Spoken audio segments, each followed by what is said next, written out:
أقسم بالله السيدة دي ما تعرفني ومليش أي مصلحة معاها، بس أعمالها، إتقانها، إخلاصها، تفانيها في تقديم خدمة للمجتمع وعشان صورة مشرفة خلانا نقول لها مبروك على أهل بني سويف. مسؤول بيتقي الله، مسؤول مشهود ليه بالكفاءة والإخلاص في العمل والسمعة الطيبة.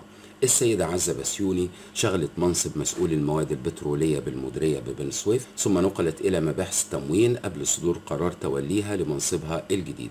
بكل فخر واعتزاز نقدم أحر التهاني للأستاذة عزة بسيوني بمناسبة توليها منصب مدير إدارة البندر ببني سويف، ونحب نقول لها إن هذا الإنجاز ليس مجرد خطوة في مسيرتها المهنية، بل هو نتيجة جهودها المستمرة وعملها الدؤوب الذي لا يعرف الكلل. أثبتت الأستاذة عزة بسيوني طوال فترة مسيرتها أنها قادرة على القيادة والتوجيه، ولديها رؤية واضحة لمستقبل الإدارة بهذا المنصب.